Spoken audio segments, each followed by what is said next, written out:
When I stood in Terminal 3, holding a welcome home sign with his favorite coffee order in my other hand, my husband Mark walked past me without a glance. His arm wrapped around a woman in a red dress I'd never seen before. The Starbucks cup slipped from my fingers, splashing $6.50 of vanilla latte across my shoes, like my heart was splashing across my chest. He didn't see me. Or maybe he did and just didn't care. Let me back up. Let me tell you how I became the kind of woman who waits at airports for a man who doesn't want to be found.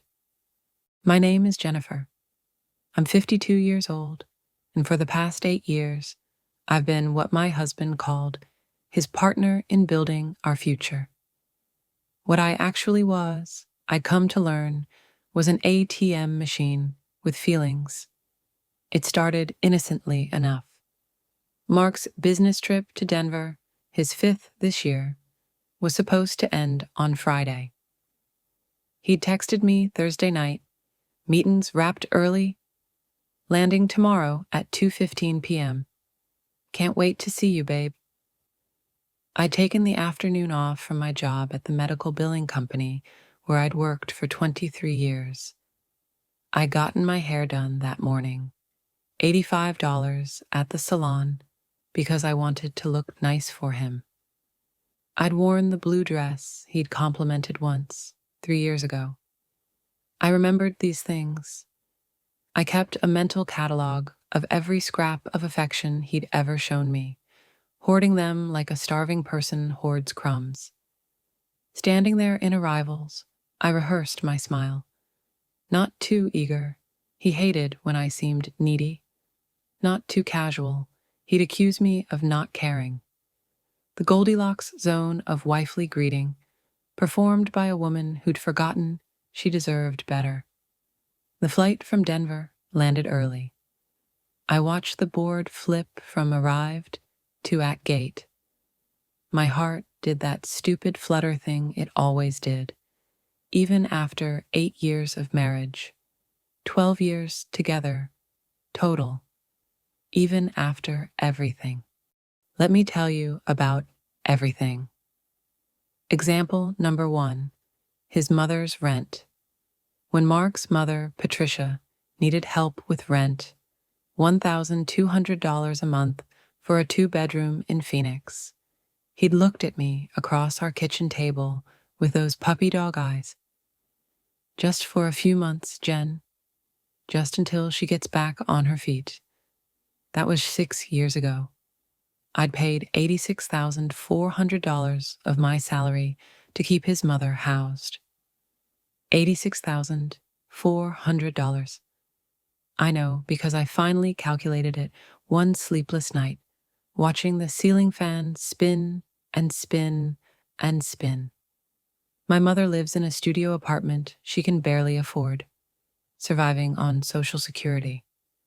When I suggested helping her with even $200 a month, Mark had sighed that heavy sigh. Jen, we need to be careful with money. My mom needs us. Example number 2. The truck that wasn't for me. Mark needed a new truck for his consulting business. $47,000 for a Ford F-350, fully loaded. It's an investment in our future, he'd said. Clients need to see success. I'd co-signed the loan, made every payment from my checking account. $780 a month for 60 months. That's $46,800, not counting the insurance I also paid. $220 monthly, another $13,200 over 5 years.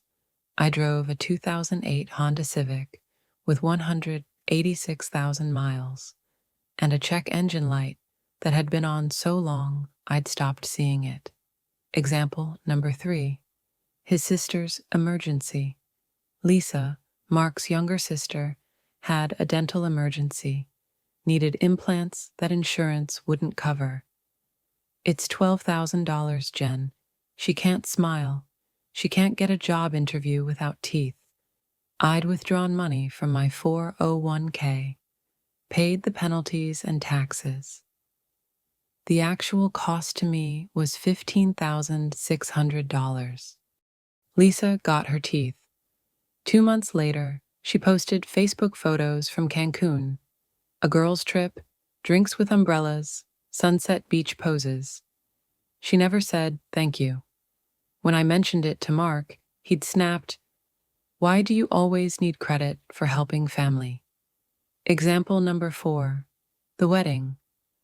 I wasn't invited to his niece, got married last April. Beautiful wedding in Napa Valley. Destination event, $300 per plate.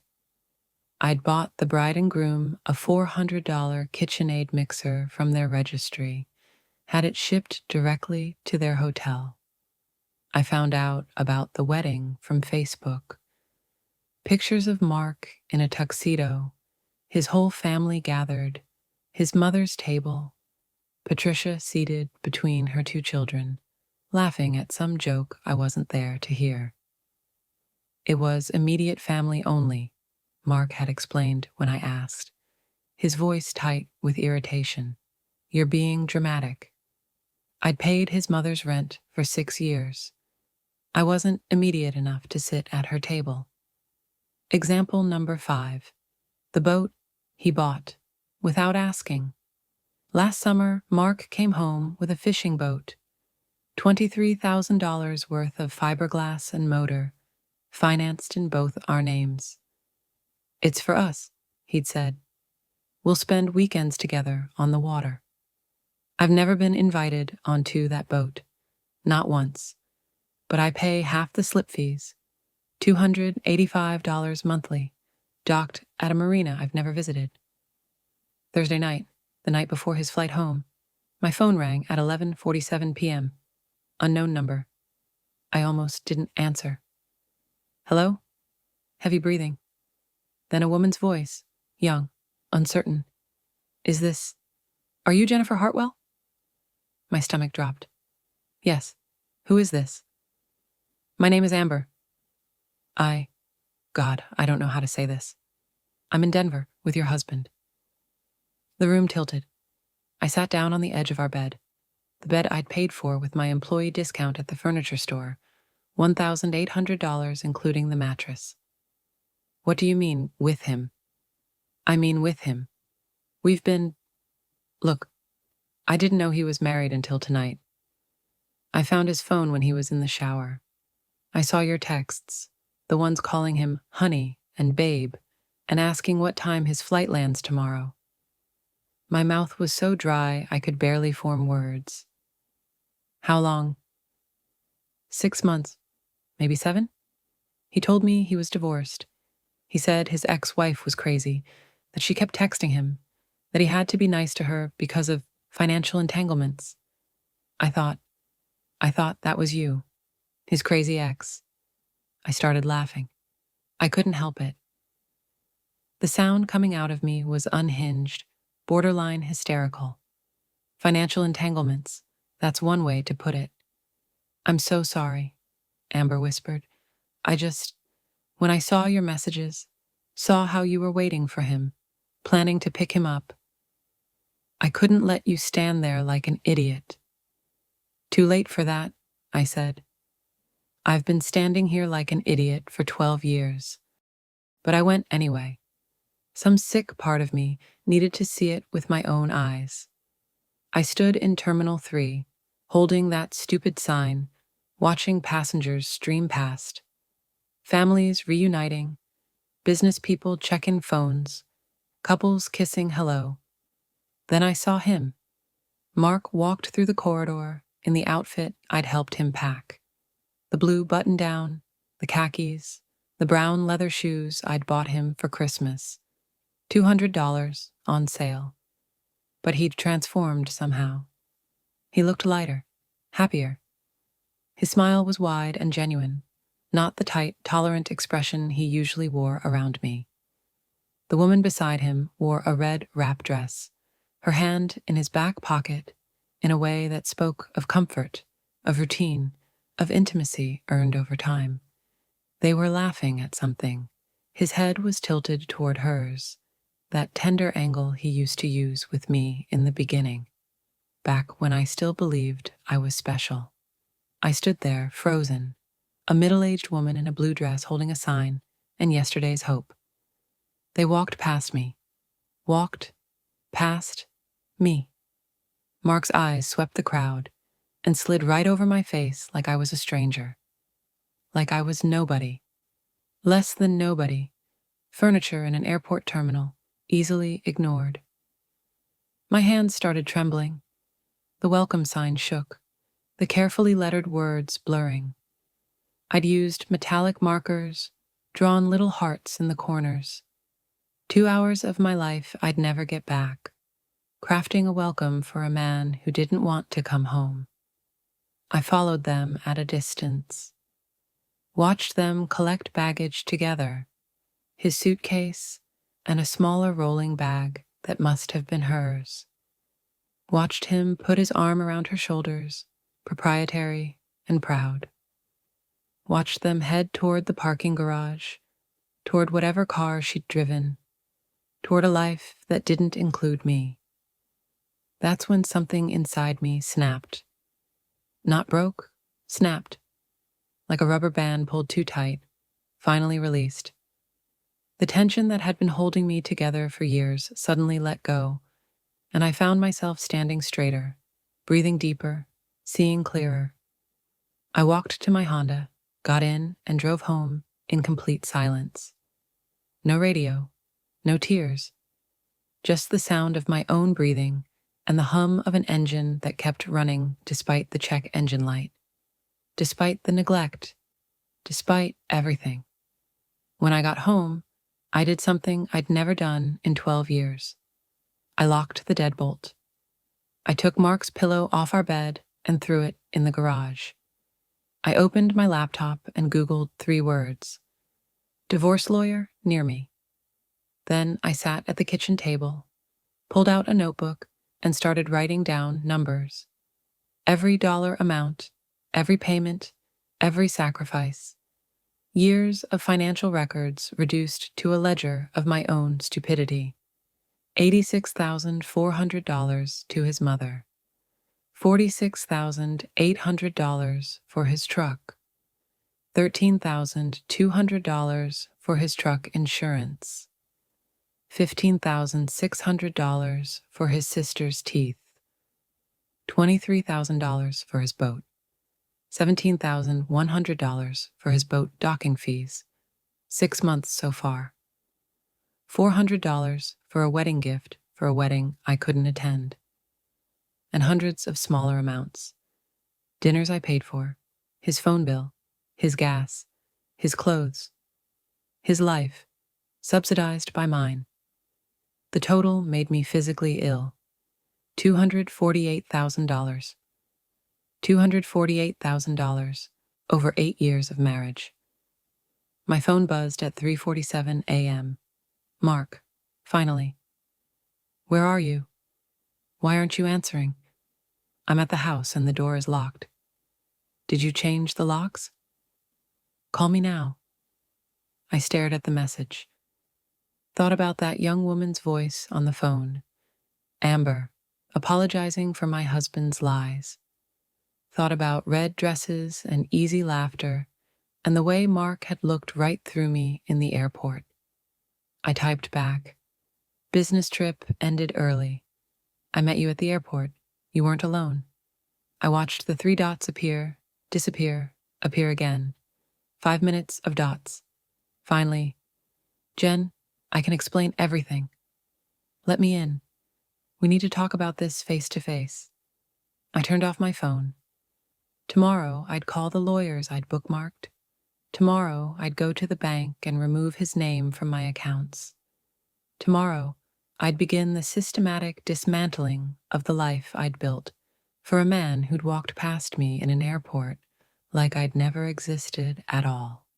But tonight, I sat in my kitchen, in my house, behind my locked door, and I finally stopped waiting for Mark to come home.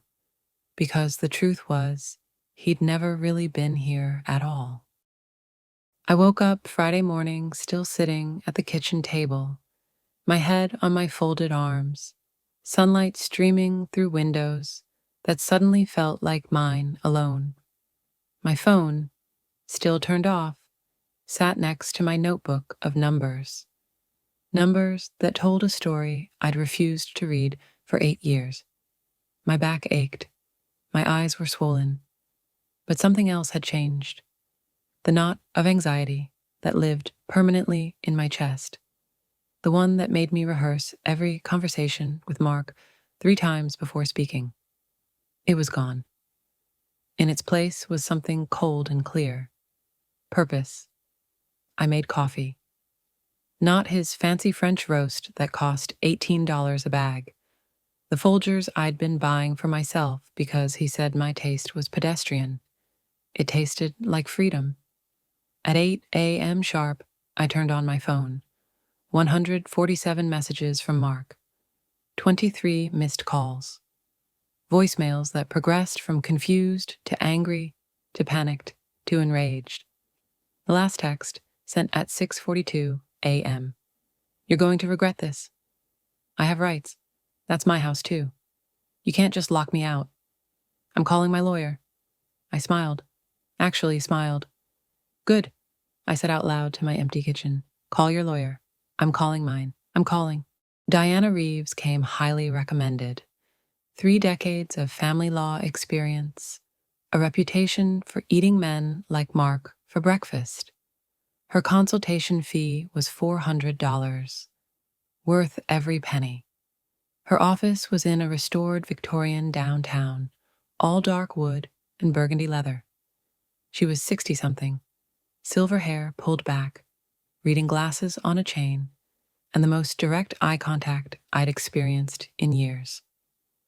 Tell me everything, she said, pen poised over a yellow legal pad. I did. I told her about the airport, about Amber's phone call, about 12 years of financial support for a family that didn't claim me, about $248,000 in documented payments. Diana's pen moved steadily across the page, but her expression never changed. When I finished, she set down her pen and leaned back. Jennifer, I need you to understand something. What you've described isn't just a bad marriage. It's financial abuse.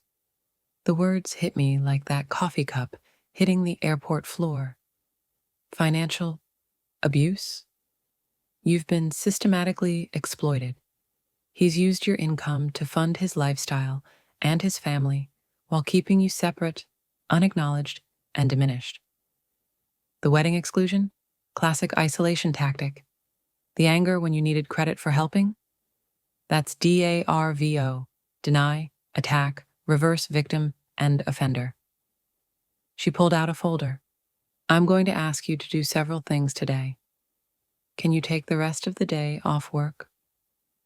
I nodded. I'd been at that medical billing company for 23 years. I had 340 hours of unused vacation time. Yes. Good. First, you're going to the bank. You're going to remove his name from any account where you're the primary holder. You're going to open a new account he knows nothing about. You're going to redirect your direct deposit effective immediately. She slid a business card across her desk. Second, you're going to this financial advisor. She specializes in abuse cases. She'll help you document everything and create a paper trail. Another card. Third, this locksmith. Change every lock today. Don't tell him you're doing it. Just do it. Is that legal? I asked. He lives there too. It's your house, correct? Your name on the deed? Yes. I bought it before we married.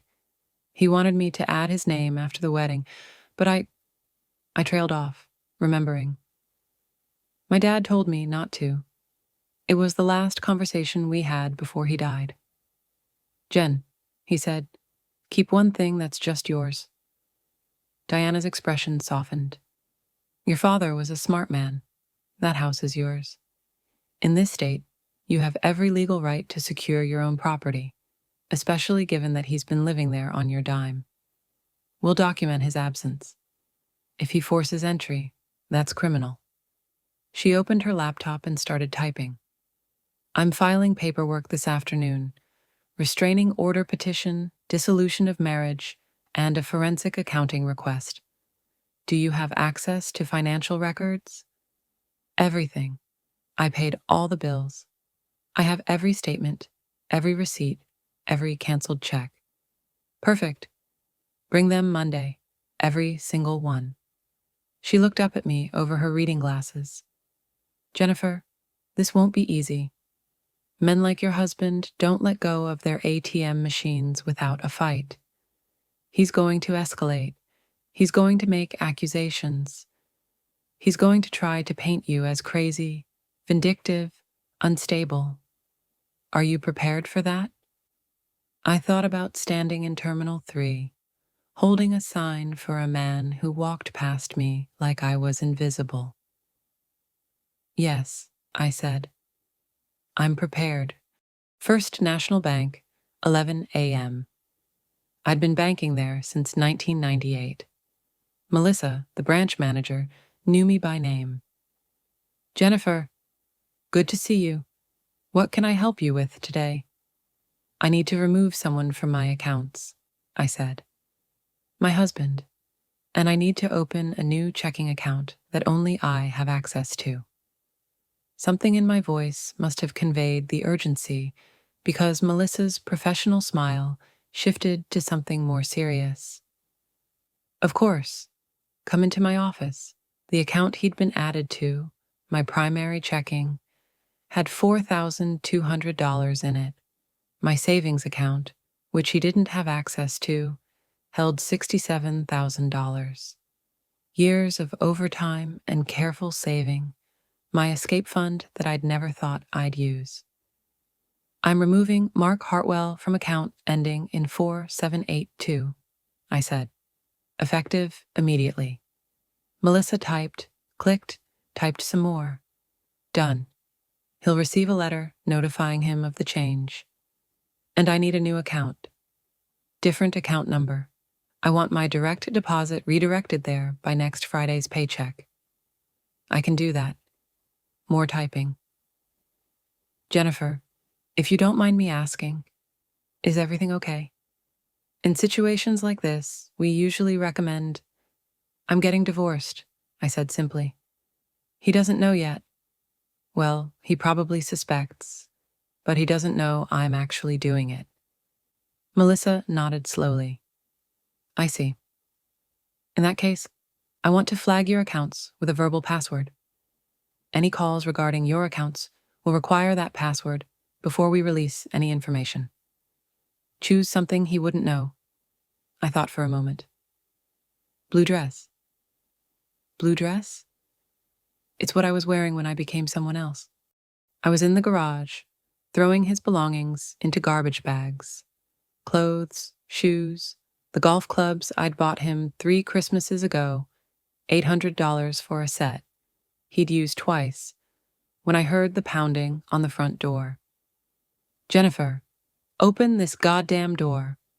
Mark's voice, raw with fury. I walked calmly to the door, stood on my side, and spoke through the wood. No. What do you mean, no? This is my house. It's not. It's mine. My name on the deed. My money that bought it. My mortgage payments for the past 12 years. You can't just lock me out. I live here. Not anymore. The pounding intensified. Open this door right now, or I'm calling the police. Go ahead, I said. My voice was steady, calm, almost eerily so. Call them. I'd love to explain to officers why my husband of 8 years was walking through an airport with another woman while I waited for him with a welcome sign. Silence. Then, Jen. Baby. Let me explain. Don't call me baby. You lost that right when you walked past me at the airport. You were there? His voice cracked. You saw... Oh God, Jen. That wasn't what it looked like. Really? What did it look like? She's a client. Her name is Amber. She's been with you for 6 or 7 months.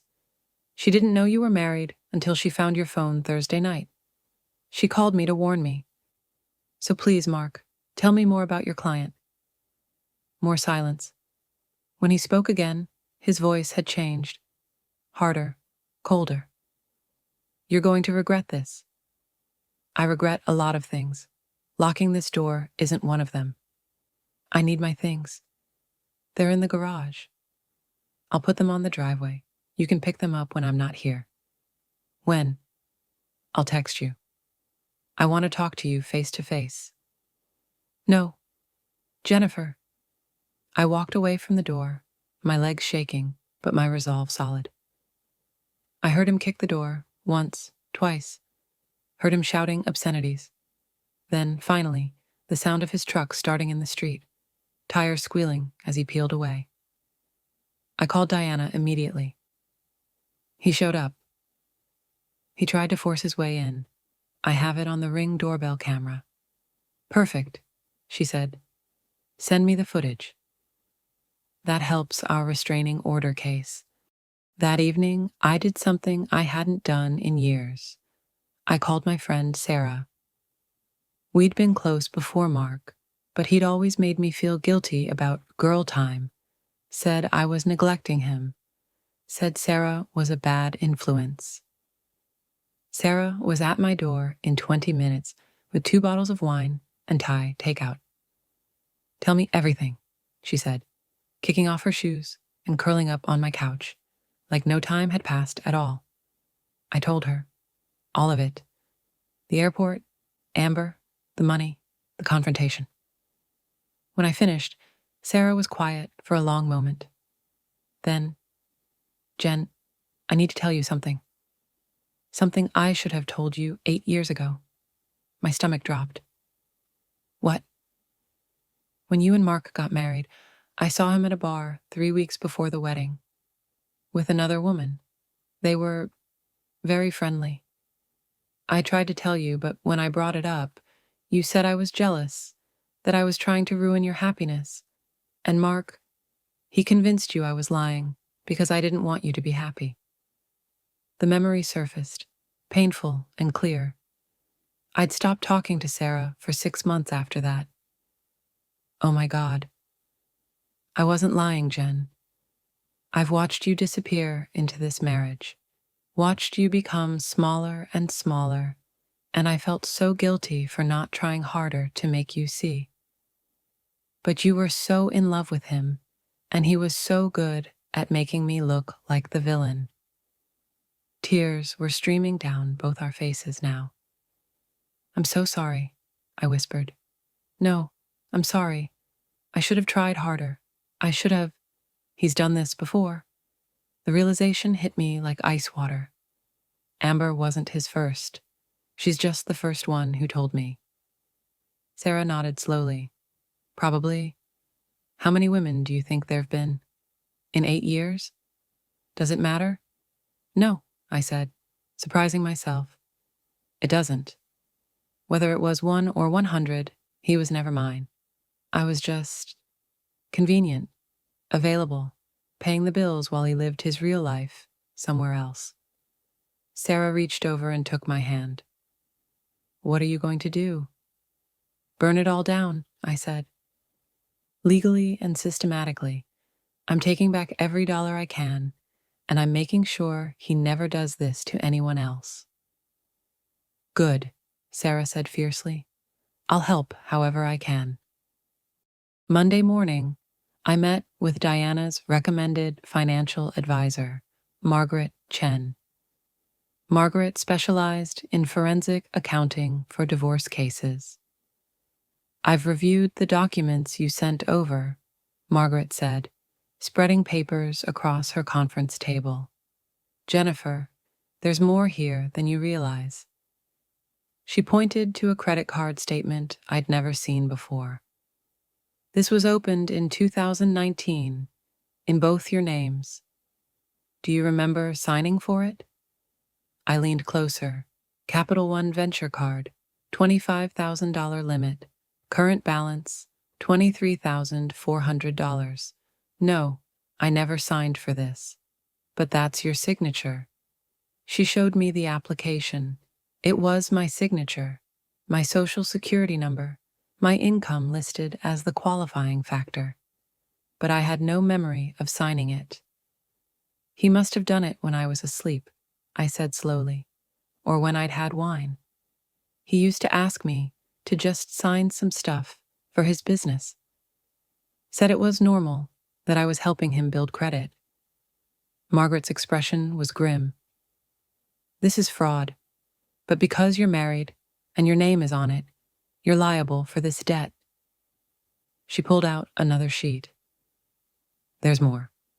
He took out a personal loan using your employment as collateral. $15,000 from a predatory lender. Monthly payments of $450. It's 3 months behind. The room spun. I never took out a loan. He did. In your name. Look at the signature. Another forgery of my name. Close enough to pass, but not quite right. The E was too loopy, the N too sharp. Can we prove he forged it? I asked. We can try. But it's difficult. The bigger issue is that these debts exist, and creditors will come after you for them. I did the math in my head. $23,400 on the credit card.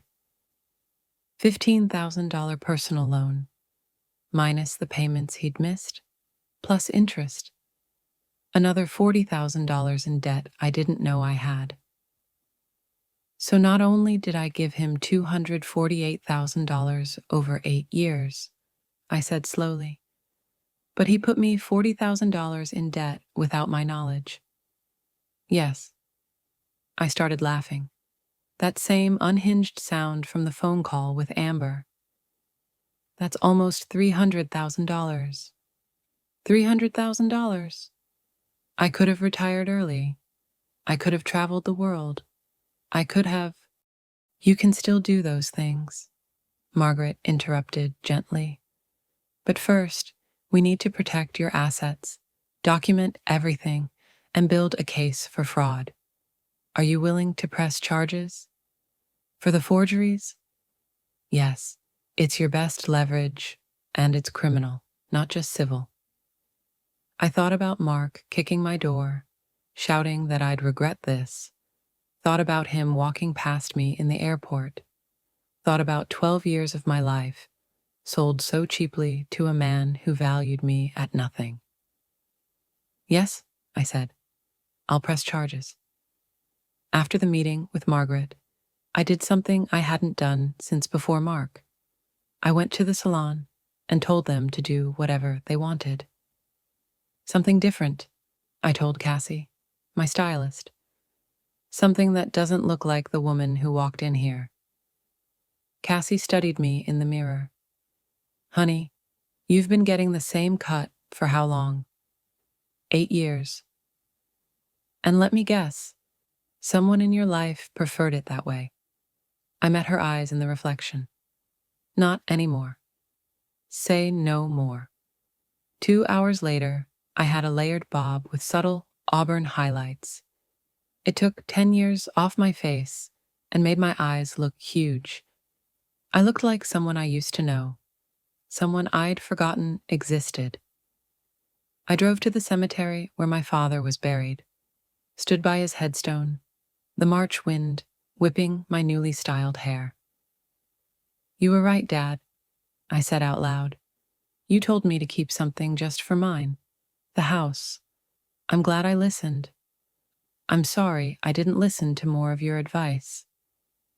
I'd brought flowers, his favorite yellow roses, $12.99 from the grocery store. I'd paid for them with my new bank account, the one Mark knew nothing about, the one that held my future instead of his past. I'm going to be okay, I told the headstone. It's going to be ugly for a while, but I'm going to be okay. The wind picked up, and I swear I felt something like approval in the air. Wednesday afternoon, I was served at work. The process server arrived during my lunch break, walked right into the medical billing department, and handed me an envelope in front of my entire team. Jennifer Hartwell. Yes? You've been served. Inside was a petition for legal separation, filed by Mark. He was demanding half the value of the house, $175,000, based on current appraisal, alimony of $3,000 per month for 8 years, half of my retirement accounts, half of my savings, ownership of the truck that I'd paid for, full custody of the boat that I'd never been on, and at the bottom, the reason for separation: irreconcilable differences due to petitioner's controlling behavior, financial manipulation, and refusal to allow respondent access to marital home. I sat there in the break room, reading it over and over. He was claiming I was controlling. I was manipulative. I was the one who'd locked him out unfairly. My hands started trembling. Not from fear, from rage. Diana called me back within 30 minutes of my frantic call. Breathe, Jennifer. This is expected. He filed first to control the narrative. But we have documentation he doesn't know we have. He's just given us a gift. A gift? He's filed a legal document full of lies. That's perjury. And we can prove every single one of them false. Let him dig his hole. We'll bury him in it. He wants half my house, Diana. The house I bought before I ever met him. He won't get it. This state doesn't recognize marital interest in property owned before marriage, unless significant marital funds were used for improvements. Did he pay for any renovations? No, I paid for everything. Perfect. Counterfile tomorrow. And Jennifer? Yes? This is about to get ugly. Are you ready? I thought about the woman in the red dress, about Amber's apologetic phone call, about $248,000 in gifts that were never appreciated, about $40,000 in fraudulent debt, about a welcome sign lying in an airport trash can. Yes, I said. I'm ready. Let's destroy him. It started with an email to my supervisor at work. Subject: concerns about employee, Jennifer Hartwell. Dear Mr. Patterson, I'm writing as a concerned family member regarding your employee, Jennifer Hartwell. I've recently become aware that she may be experiencing a mental health crisis. She has exhibited increasingly erratic behavior, including locking family members out of their home, making wild financial accusations, and refusing to engage in reasonable conversation. I'm worried she may not be fit to handle sensitive medical billing information during this time. She has a history of depression and anxiety that she has not disclosed to her employer. I felt it was my duty to inform you for the safety of patient data and the integrity of your department. Concerned Mark Hartwell, Mr. Patterson called me into his office Thursday morning. He slid a printed copy across his desk. Jennifer, I got this yesterday. I need you to tell me what's going on. The words blurred as I read. History of depression and anxiety. Mental health crisis. Erratic behavior. Not fit to handle sensitive information. It's all lies, I said, my voice shaking. I'm getting divorced. My husband is retaliating because I locked him out of my house after I caught him with another woman. Mr. Patterson leaned back in his chair. He'd been my supervisor for 23 years. Watched me come in early, stay late, never miss a deadline, train 6 new employees, process thousands of claims without a single major error. I didn't think it was true. he said quietly, but I have to follow protocol. I need to see documentation that you're mentally fit for duty. He's doing this on purpose. He's trying to destroy my credibility. I know, and I'm sorry. But get me a letter from a doctor or therapist, something that says you're stable and capable, and we'll move forward. Take the rest of the week off, paid. Come back Monday with the documentation. I walked out of his office in a daze. In the parking lot, I called Diana. He's attacking my job now. Forward me that email immediately, Diana said. That's defamation. That's harassment. That's witness intimidation. He's building our case for us. Friday afternoon, 2 police officers appeared at my door. Ma'am, we need to ask you some questions about an incident that was reported. My stomach dropped. What incident? The older officer consulted his notepad. Your husband, Mark Hartwell, filed a report claiming you assaulted him on March 15th during an argument at this residence. He has photographs of bruising on his arm and chest. March 15th? That was Wednesday. He wasn't here. I have ring camera footage showing he never entered this property. The younger officer's expression shifted slightly. Do you still have that footage? Yes.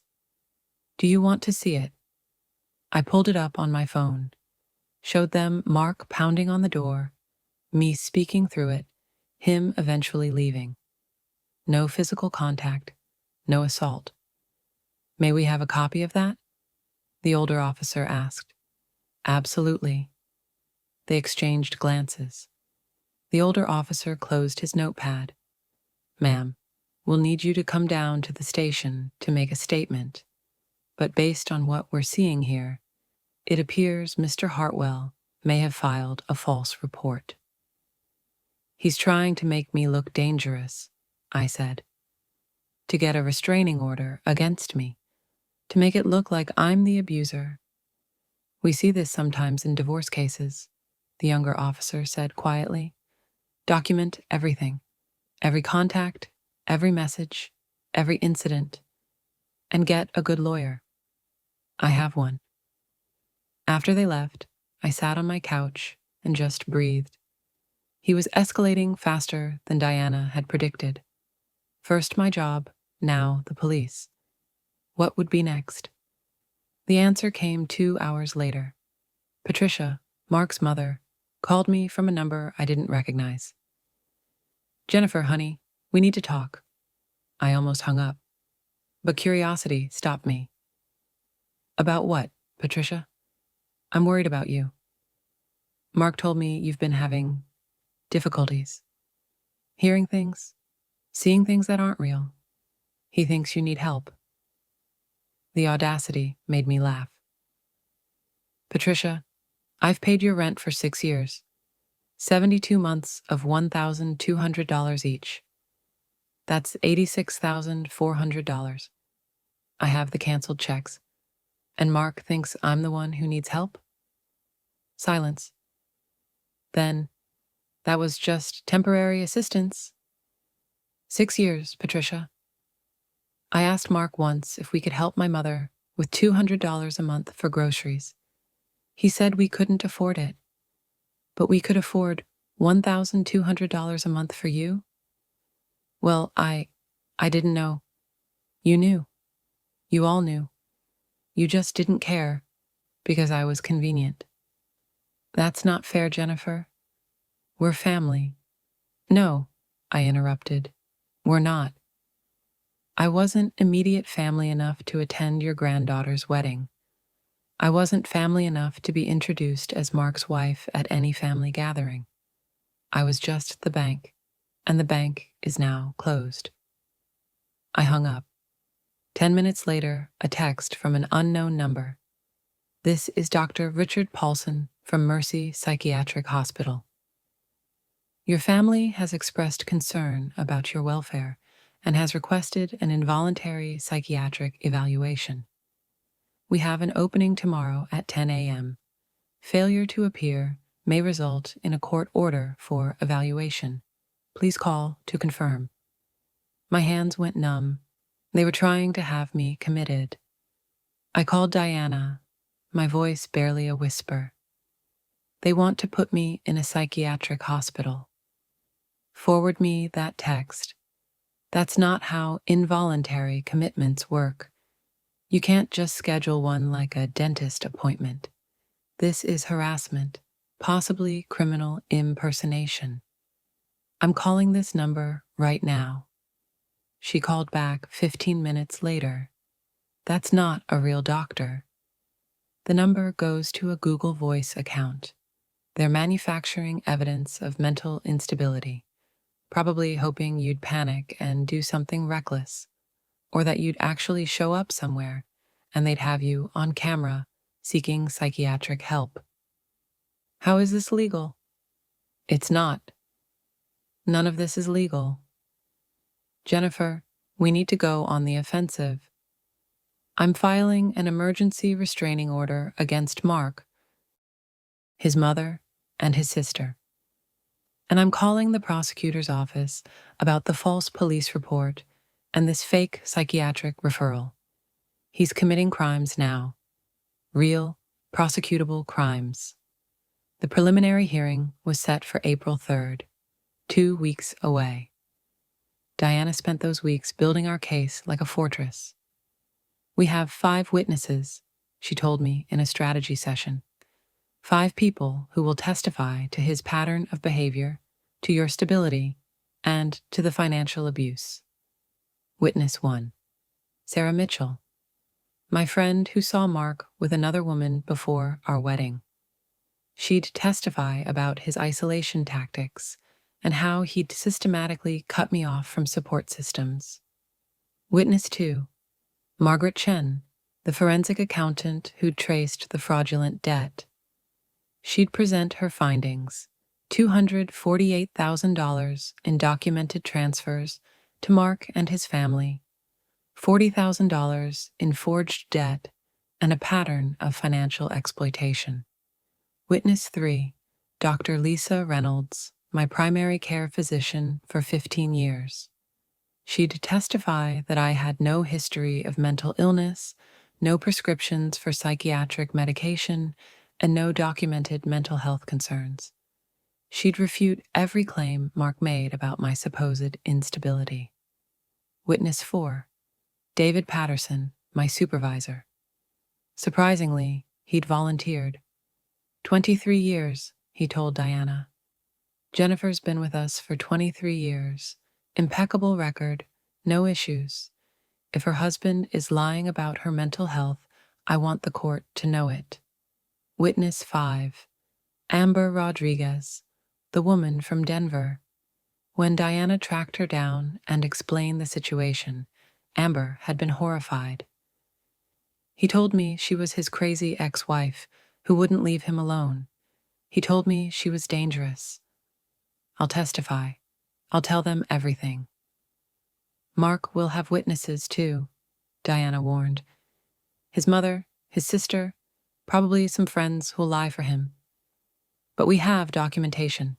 They have emotion and lies. Documentation always wins. The courthouse was old stone and polished marble, the kind of building designed to make you feel small. I wore a navy suit Sarah had helped me pick out. Professional, serious, credible. Mark wore a designer suit I'd never seen before and couldn't help calculating the cost of. $800? $1,200? More money he'd apparently hidden. Judge Catherine Morrison presided, a woman in her late 60s, with steel gray hair and an expression that suggested she'd heard every lie ever told. Mark's lawyer spoke first, Richard Brennan, slick and expensive in a way that made my stomach turn. Mark must have spent $10,000 just on the retainer. Your Honor, my client, Mark Hartwell, is here today, seeking dissolution of marriage and protection from his estranged wife's increasingly erratic behavior. Mrs. Hartwell has locked Mr. Hartwell out of their marital home without cause, has made wild accusations of infidelity, has filed false claims of financial abuse, and has refused all attempts at reasonable communication. Diana stood. Your Honor, Mrs. Hartwell owns that home outright, purchased before the marriage. She secured her property after discovering her husband's affair, which we will prove through witness testimony. And the financial abuse isn't an accusation. It's documented fact, backed by 8 years of financial records. Judge Morrison looked between them. This sounds less like a dissolution hearing and more like a criminal trial. Let's proceed with testimony. Mr. Brennan, call your first witness. Patricia Hartwell took the stand first, dabbing her eyes with a tissue. Mrs. Hartwell, how would you describe your relationship with your daughter-in-law? Brennan asked. I loved Jennifer like a daughter, Patricia said, her voice trembling. I tried so hard to include her in our family, but she was always so distant, suspicious. She thought we were using her for money, which was just absurd. Did Jennifer ever help you financially? Well, yes. Mark is a good son. When I fell on hard times, he helped me with rent a few times. Maybe $300 or $400 here and there. Jennifer resented it terribly. My jaw dropped. Diana put a hand on my arm. Wait, she mouthed. And how did Jennifer treat your son? She was controlling. She wouldn't let him have his own money. She tracked his phone. She accused him of cheating constantly, even though he's the most loyal man I know. She has serious trust issues. Diana's cross-examination was surgical. Mrs. Hartwell, you testified that Mark helped you with $300 or $400 here and there for rent. Is that correct? Yes. And how long did this assistance last? Oh, maybe a year or so, until I got back on my feet. Diana pulled out a folder. Your Honor, I'd like to enter into evidence Exhibits A through G, 72 canceled checks, each made out to Patricia Hartwell from Jennifer Hartwell's personal checking account, each for exactly $1,200, dated monthly from March 2017 through February 2023. That's 6 years, not 1 year. That's $86,400, not a few hundred here and there. The courtroom went silent. Patricia's face turned red. Those were loans. Loans. Do you have any documentation of loan agreements? Any repayment schedule? Any payments made back to Jennifer? Well, no, but... So they were gifts. $86,400 in gifts. And you just testified under oath that it was only $300 or $400 over about a year. That's perjury, Mrs. Hartwell. Judge Morrison's expression hardened. Mrs. Hartwell, I suggest you be very careful with your next answers. Patricia's testimony fell apart after that. She admitted the 6 years, admitted no repayment, admitted she'd been at the wedding Jennifer wasn't invited to. She left the stand red-faced and avoiding eye contact. Lisa Hartwell, Mark's sister, was next. She was younger, sharper, more prepared. Ms. Hartwell, what was your relationship with Jennifer like? I tried to be close to her. We had some good times, but she was always throwing her money in our faces. She paid for my dental work once, but then she'd bring it up in every conversation, like I owed her something. Did you owe her something? Of course not. It was a gift. You don't hold gifts over people's heads. Diana's cross-examination. Ms. Hartwell, You testified that the dental work was brought up in every conversation. How many conversations with Jennifer have you had since she paid for your implants in June 2021? Lisa paused. Several. Can you estimate how many? Maybe 10? 15? Diana pulled out phone records. Your Honor, Exhibit H. Phone records showing exactly 3 calls between Lisa Hartwell and Jennifer Hartwell in the 34 months since the dental procedure. 3 calls. 2 initiated by Jennifer to ask about Lisa's recovery. 1 initiated by Lisa to ask for a loan for a vacation, which Jennifer declined. That's not... I meant in person. Were there in-person conversations? At family events? Which family events did Jennifer attend between June 2021 and the present? Silence. Miss Hartwell? I don't remember any specific because she wasn't invited to any. Isn't that correct? She paid $15,600 for your dental implants. That's including the tax penalties for the early 401k withdrawal. And then you excluded her from every family gathering. Lisa's face was red now too. It wasn't like that. Then how was it?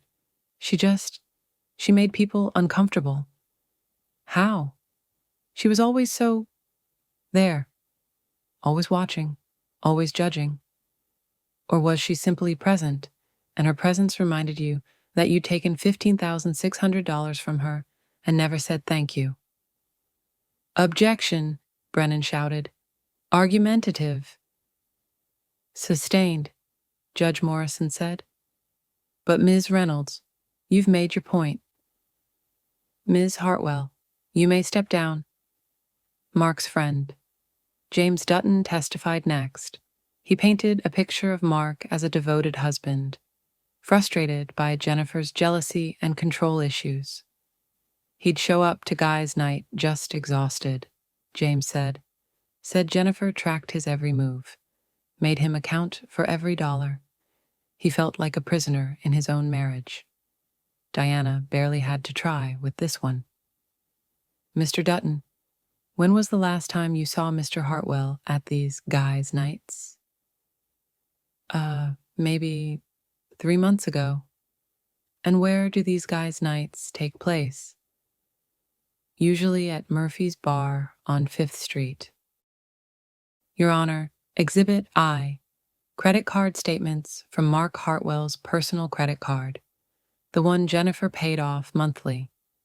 There are no charges at Murphy's Bar in the past 2 years. However, there are regular charges at hotels in Denver, Phoenix, and Las Vegas, 4 to 6 times per year. Does that sound like guys' night to you, Mr. Dutton? James shifted uncomfortably. I mean, sometimes we'd go to other places, such as the Hyatt Regency in Denver, where Mr. Hartwell stayed 6 times last year, always checking in for 2 guests. I don't know about that. No, you don't. Because you're lying. You're covering for your friend's affairs, and now you've committed perjury in a court of law. James couldn't leave the stand fast enough. Our witnesses. Dr. Lisa Reynolds was everything a witness should be.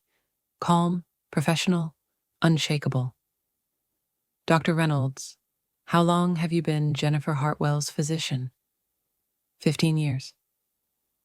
In those 15 years, have you ever diagnosed her with depression, anxiety, or any mental illness? No. Have you ever prescribed her psychiatric medication? No. Have you ever had concerns about her mental stability? Never. Jennifer is one of the most stable, reliable patients I have. She keeps appointments, follows medical advice, and has never exhibited any signs of mental distress beyond normal life stress. What about the claims made by Mr. Hartwell about her having episodes or hearing things? Complete fabrication. If Jennifer were experiencing hallucinations or delusions, I would have documented it. There's nothing in her medical record that supports any of those claims. Brennan's cross-examination was brief and ineffective. You can't argue with 15 years of medical records. Margaret Chen's testimony was devastating. She walked the court through every dollar, every forged signature, every fraudulent account.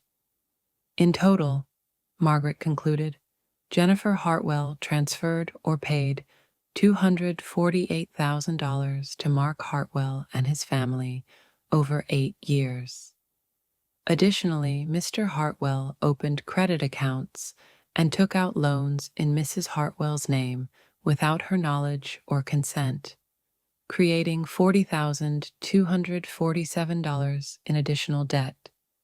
The pattern is clear: systematic financial exploitation. And in your professional opinion, does this constitute financial abuse? Absolutely. Textbook case. Brennan tried to shake her on cross. Isn't it true that these were voluntary transfers? That Mrs. Hartwell willingly helped her husband's family? Under duress and manipulation, yes. But the forged signatures on the loan documents, the credit cards she never knew about, those are crimes, counselor. Fraud, identity theft. David Patterson testified about my work record: 23 years without incident, no performance issues, no signs of instability. He also testified about Mark's email. It was clearly an attempt to sabotage her employment, to isolate her financially. It's the behavior of an abuser, not a concerned spouse. Sarah Mitchell testified about the woman at the bar before our wedding, about Mark's isolation tactics, about watching me disappear into the marriage. He turned her against me for months, convinced her I was jealous, that I was lying, that I was trying to ruin her happiness. That's what abusers do. They separate their victims from anyone who might tell them the truth. Amber Rodriguez was the final witness. She was young, maybe 28, and clearly terrified, but her testimony was damning. He told me he was divorced. He said his ex-wife was obsessed with him, that she kept texting and calling, that he had to be nice to her because of financial entanglements. He said she was unstable and vindictive. Did he ever mention he was still married? Not until I found his phone and saw the texts. Texts calling him honey and babe. Texts about picking him up from the airport. That's when I knew he'd lied about everything. And what did you do? I called her. Jennifer, I warned her, because no woman deserves to wait at an airport for a man who's with someone else. When Amber stepped down, I mouthed, "Thank you." She nodded, tears in her eyes. Diana called Mark as a hostile witness. He walked to the stand like he was walking to an execution. Mr. Hartwell, you've claimed your wife is mentally unstable. Do you have any documentation of this? Medical records? Psychiatric evaluations? She never went to a doctor for it. She refused help, so no documentation. You've claimed she's controlling and tracks your every move. Yet you had a credit card she didn't know about. You stayed at hotels she never saw receipts for. How was she controlling you if you had complete financial freedom? I had to hide things from her because she was so jealous. Or were you hiding affairs? 6 trips to Denver last year, always for 2 guests. Were those business trips, Mr. Hartwell? Yes. With your business partner, Amber Rodriguez? His face paled. She's a client, who you've been sleeping with for 7 months, who you told you were divorced, who you convinced your wife was your crazy ex. Is that correct? I never said. Diana slammed down the phone records. We have Ms. Rodriguez's testimony under oath. We have hotel records showing double occupancy. We have credit card charges for romantic dinners, flowers, jewelry. Your Honor, Exhibit J. A $1,200 bracelet purchased in Denver on February 14th, Valentine's Day. While Jennifer was home alone, Mark Hartwell was buying jewelry for his mistress. Objection, Brennan shouted. Relevance. It goes to credibility, Your Honor. Mr. Hartwell claims his wife is unstable and controlling. The evidence shows he's a serial liar and adulterer who's been systematically stealing from his wife for 8 years. Judge Morrison looked at Mark with open disgust. Overruled. Continue, Ms. Reeves. Diana moved in for the kill.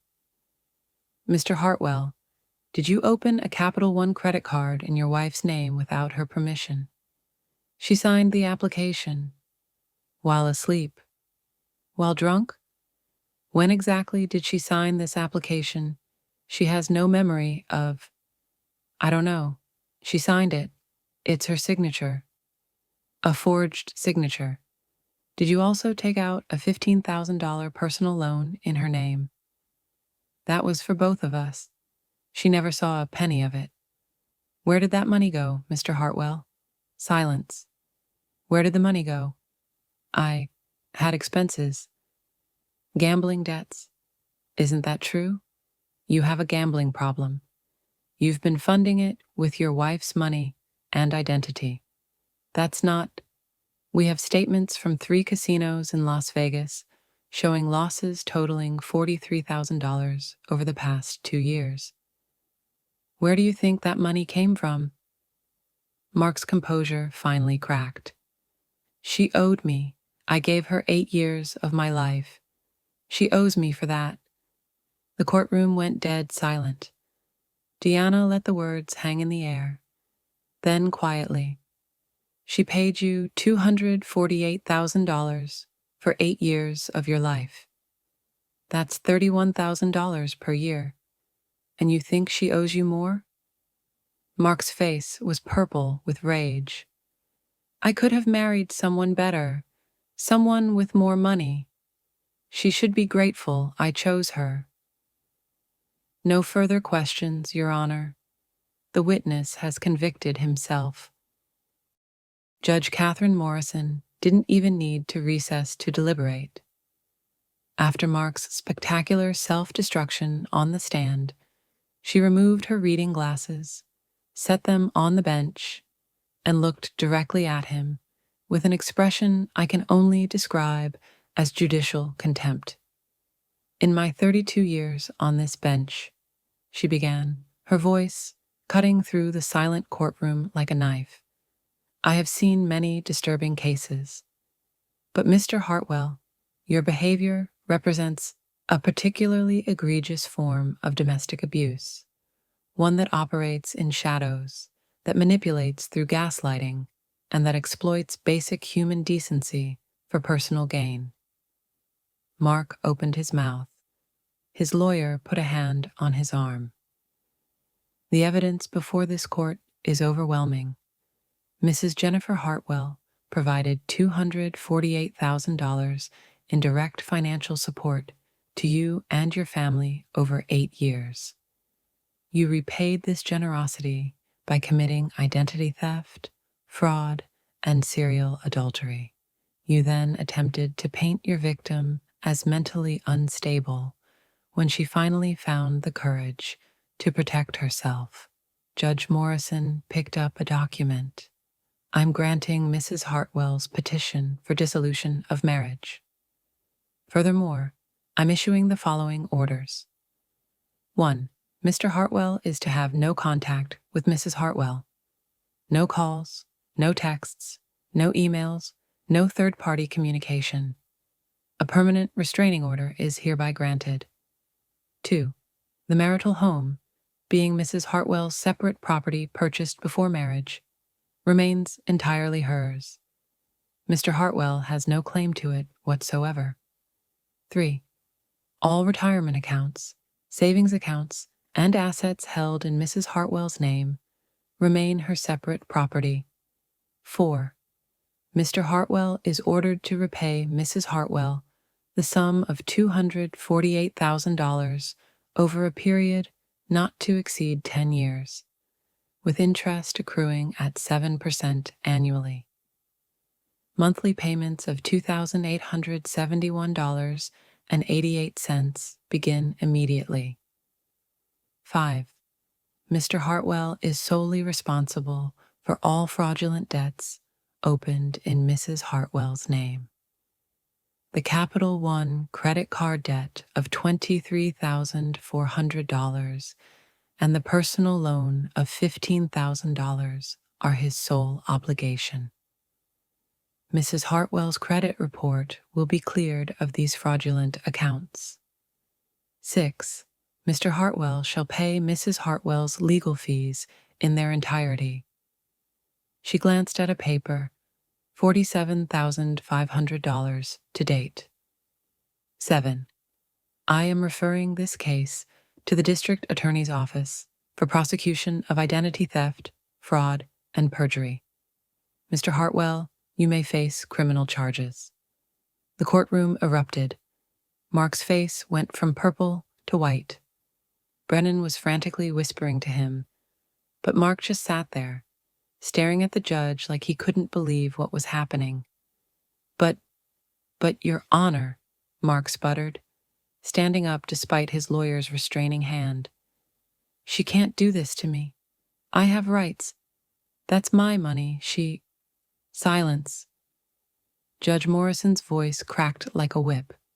Sit down, Mr. Hartwell, or I will hold you in contempt.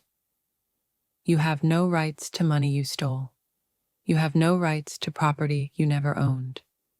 You have no rights to a woman you systematically abused for nearly a decade.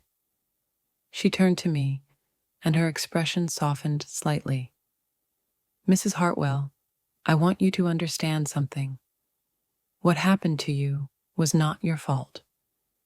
Abusers are experts at manipulation. They find good people, generous people, loving people, and they exploit those very qualities that make them good. You did nothing wrong by being kind. You did everything right by finally walking away. I couldn't speak. Tears were streaming down my face, but for the first time in 8 years, they were tears of relief. This court is adjourned. The gavel came down with a sound like thunder. The criminal charges came first. 3 weeks after the verdict, Mark was arrested at his mother's house, where he'd been staying. Identity theft, fraud, filing a false police report. He made bail, but his mugshot made the local news. His consulting business evaporated. Turns out no one wants to hire a man convicted of fraud. The gambling debts caught up to him next. Apparently, he owed more than just the $43,000 that showed up on casino statements. A lot more. The kind of money that comes with very unfriendly collection methods. He had to sell his truck, the one I'd paid for, just to cover part of what he owed. Patricia lost her apartment. Without my $1,200 monthly payments, she couldn't afford the rent. She moved in with Lisa, which lasted exactly 6 weeks before Lisa kicked her out. Last I heard, Patricia was living in a studio in a rough part of town, working part-time at a grocery store at age 67. Lisa's karma came in a different form. Her husband found out about the dental implants, found out she'd taken $15,600 from her brother's wife and never mentioned it. Their marriage didn't survive that conversation. Turns out he had principles about taking advantage of people. Amber sent me a message through Facebook 3 months after the trial. Thank you for being brave enough to tell your story in court. I went to therapy. I learned about narcissists. I learned what red flags look like. You saved me from years of what you went through. I'm sorry I was part of hurting you, even unknowingly. I wrote back, you saved me too. That phone call changed my life. Thank you for having the courage to tell me the truth. As for Mark's $2,871.88 monthly payments, he missed the first one. Diana filed immediate enforcement. His wages are now garnished. He works at a car dealership, selling used cars, living in a one-bedroom apartment he shares with a roommate. He'll be paying me for the next 10 years. Every month, I get a direct deposit. Every month, I watch that money come in. And every month, I think about how much it cost him to underestimate me. 6 months later, my new life. I'm sitting in my living room, in my house, drinking coffee from a mug I bought because I liked it, not because it was on sale. The morning sun streams through windows I had cleaned professionally last week, a luxury I never allowed myself before. The house feels different now, lighter. I repainted the bedroom, a soft sage green instead of the beige Mark insisted on. I bought new furniture for the living room with the first garnishment payment, a comfortable reading chair and a lamp that actually gives good light. I hung pictures I like instead of the bland landscapes Mark preferred. My hair is still auburn highlighted, though Cassie talked me into going a bit shorter. You're 52, but you don't have to look like it, she'd said with a grin. I'm taking better care of myself now.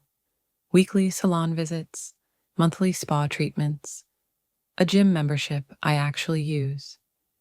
Sarah and I have dinner every Friday. We started a book club, just the two of us, where we drink wine and talk about everything except men. Though sometimes we do talk about men, usually while laughing at how stupid we used to be. I got a promotion at work. Turns out that when you're not constantly anxious about your home life, you have energy to excel at your job. I'm now senior billing supervisor with a $12,000 raise and actual respect from my colleagues. Mr. Patterson wrote me a recommendation letter that made me cry. Jennifer Hartwell is the embodiment of resilience, integrity, and grace under pressure. I took a vacation. My first real vacation in 12 years. 2 weeks in Italy, solo travel, staying in small hotels and eating at restaurants I chose on a whim. I walked through Florence and stood in front of Michelangelo's David and cried because I finally understood what it meant to be a complete person, whole and perfect, exactly as I was. My retirement account, no longer being rated for Mark's family, is growing again. My financial advisor projects I can retire at 60 if I want to. 60. 6 years from now. The idea of having that choice feels like winning the lottery. I started therapy. Not because I needed it, Dr. Reynolds confirmed I'm not mentally ill, but because I wanted to understand how I let it happen. How I became so small, so desperate for approval, so willing to pay any price for scraps of affection. My therapist, Dr. Williams, explained trauma bonding, explained intermittent reinforcement, explained how abusers create dependency by alternating cruelty with tiny moments of kindness, making those moments feel precious beyond reason. You weren't weak, she told me in one session. You were kind. Those are different things. And kindness exploited isn't a character flaw. It's a crime committed against you. I'm learning to trust my instincts again, learning to say no without guilt, learning that I don't have to earn love by being useful. I wrote Mark a letter. I'll never send it, but writing it felt important. It sits in my desk drawer, a document of closure I needed to create. Mark, you walked past me in an airport like I was invisible. At the time, it destroyed me. Now I see it was the greatest gift you ever gave me. You spent 12 years trying to convince me I was worthless without you, that I should be grateful you chose me, that I owed you for the privilege of your presence. And I believed you. That's the part that still hurts. Not that you lied, but that I believed the lies. But here's what I know now. I was never invisible. I was just surrounded by people who refused to see me. I was never worthless. I was just spending my worth on people who couldn't appreciate it. I was never the problem. I was just the solution to everyone else's problems, and they hated me for setting boundaries. You owe me $248,000. The court will make sure I get it, but that's not the debt that matters. You owe me 8 years. You owe me the confidence you eroded. You owe me the friendships you destroyed. You owe me the version of myself who still believed in uncomplicated love. You can't pay those debts. No one can. But I've stopped waiting for payment. I've stopped waiting for apologies. I've stopped waiting for you to suddenly realize what you had and come begging for another chance. I'm done waiting. I'm building a life you're not invited to. I'm becoming a person you'll never know. I'm finding happiness in spaces you'll never occupy. And someday, maybe not today, maybe not this year, but someday, I'll think about you and feel absolutely nothing. That's my revenge. Not anger, not bitterness, just nothing. You'll just be someone I used to know, someone who taught me what I won't tolerate, someone who showed me what I deserve by showing me what I don't. So thank you, Mark. Thank you for walking past me in that airport. Thank you for being exactly who you were. Thank you for sucking so badly at hiding it that even your mistress felt sorry for me. Thank you for underestimating me, because you set me free and you don't even know it. Jennifer P.S. I hope the garnishments hurt. I hope you think of me every time that money leaves your account. I hope you remember that I was never your ATM. I was your victim. And victims have a way of becoming survivors. And survivors, we don't forget. 1 year later, I'm standing in my backyard garden, a garden I planted myself with bulbs and seeds and hope. It's May, and everything is blooming. Roses, tulips, daisies, all fighting for space and sun and attention. Sarah's inside making mimosas for our Sunday brunch tradition. My mother is coming over later. I've been helping her with $400 a month, and she cries every time she thanks me. You don't have to thank me, Mom, I tell her. That's what love looks like. It doesn't keep score. I'm wearing jeans and a t-shirt and no makeup, and I feel more beautiful than I ever did in that blue dress at the airport. My phone buzzes. A text from Diana. Mark missed his payment again. I'm filing enforcement. Want me to pursue contempt charges? I type back, whatever you think is best. I trust your judgment. I trust my own judgment now too. That's the real victory. Because here's what I've learned in this past year. Self-worth isn't purchased. It's remembered. I didn't need Mark to give me value. I had value all along. I just forgot it somewhere along the way, buried under 8 years of being told I should be grateful, that I was difficult, that I expected too much. Boundaries aren't cruel. They're self-love. Saying no doesn't make me mean. Protecting my peace doesn't make me selfish. Refusing to be convenient doesn't make me difficult. It makes me healthy. Being alone is better than being lonely with someone. I spent 8 years in a marriage feeling completely alone. Now I'm actually alone, and I feel more connected to myself, to Sarah, to my mother, to the life I'm building than I ever did with a husband who walked through airports with other women. Generosity is beautiful. Exploitation is not. I'm still generous. I still help people. But now I help people who appreciate it, who reciprocate in ways that matter, who see my kindness as a gift rather than an entitlement. The people who tell you to just get over it are usually the ones who benefited from what hurt you.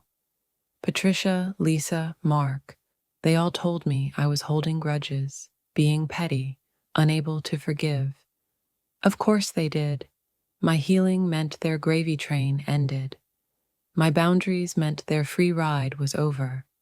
My strength meant their manipulation stopped working. You can't love someone into loving you back.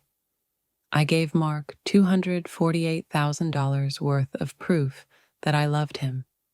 It changed nothing, because the problem was never how much I loved. It was that he was incapable of loving anyone but himself. Walking away doesn't mean giving up. Sometimes it means waking up. I didn't fail at my marriage. My marriage failed me, and recognizing that difference has been everything. I look at myself in the bathroom mirror now, really look, and I don't recognize the woman from a year ago. That woman was 52 years old, but looked 65, worn down by stress and self-doubt and sleepless nights. This woman is still 52, heading toward 53, but she looks alive. Her eyes are bright. Her smile is real. Her shoulders don't carry the weight of someone else's expectations anymore. That woman waited in airports for men who didn't want to come home. This woman doesn't wait for anyone who doesn't choose her first. That woman measured her worth in how much she could give. This woman knows her worth is inherent, not earned. That woman was terrified of being alone. This woman is learning to enjoy her own company. That woman thought love meant sacrifice. This woman knows love means partnership, respect, and reciprocity. If you're listening if you recognize yourself in my story, I want you to know something. You're not crazy. You're not difficult. You're not expecting too much. If you're the only one giving, if you're the only one sacrificing, if you're the only one keeping track of what you've given because no one else seems to remember, you're being used. If someone tells you you're lucky they chose you, they're telling you they think you're beneath them. If someone makes you feel grateful for basic respect, they're not respecting you at all. If someone's love comes with a price tag that keeps going up, it's not love. It's a transaction, and you're getting the losing end of the deal. You deserve better. You deserve someone who's proud to walk beside you in airports. You deserve someone who includes you in family photos. You deserve someone who says thank you and means it. You deserve someone who would never dream of making you feel small to make themselves feel big. And if you don't have that someone, be alone. I promise you, solitude is better than the loneliness of being with someone who doesn't see you. My name is Jennifer Hartwell. I am 52 years old, and I have finally learned that I am not an ATM with feelings. I am not a supporting character in someone else's story. I am not a resource to be exploited or a convenience to be tolerated. I am a woman who survived financial abuse and came out stronger. I am a woman who spent $248,000 learning what not to accept. I am a woman who stood in an airport terminal holding a sign for a man who didn't deserve to be welcomed home, and then went home and lock the door on that chapter of her life forever. I am a woman who stopped waiting for someone else to give me permission to matter. I am a woman who looks at her life now, her peaceful home, her genuine friendships, her growing savings account, her Sunday garden, and doesn't miss her marriage at all. Not even a little bit. Because the truth is, I didn't lose Mark when our marriage ended. I found myself. And it turns out I'm pretty spectacular company. So here's my question to you. If you were standing in that airport terminal, holding a sign for someone who walked right past you with someone else, what would you do? Would you keep waiting? Keep hoping they'd notice you eventually? Or would you drop that sign in the trash, walk to your car, go home, and lock your door on everyone who ever made you feel invisible? Because I'm here to tell you, there's freedom on the other side of that locked door. There's peace in choosing yourself. There's power in saying enough. And there's a whole life waiting for you. A life where you're not the supporting character, not the bank, not the convenience. A life where you're the main character, your story, your terms, your worth. Take it. It's already yours. You just have to stop waiting for permission to claim it. Jennifer Hartwell is now 53. She retired early at age 60. She traveled to 12 countries. She never remarried, and she never regretted it. She lived the rest of her life on her own terms, surrounded by people who genuinely loved her, and she never, not once, waited for anyone at an airport again. Mark Hartwell finished paying his court-ordered debt at age 58. He never remarried either. No one would have him. Now, I want to hear from you. So here's what I need to know. And be honest with me. Have you ever been the ATM with feelings in a relationship? Have you ever given everything, your money, your time, your energy, to someone who walked past you like you were invisible? What would you have done in that airport? Would you have dropped that sign and walked away? Or would you have waited, hoping they'd turn around and finally see you? I want you to think about that for a second. Because here's the real question. If you're in that situation right now, if you're reading this and you see yourself in my story, what door are you ready to lock? I'm serious. What boundary are you ready to set? What person are you ready to stop waiting for? Tell me in the comments. I read every single one. Your story matters. Your strength matters. And someone else reading this needs to hear that they're not alone.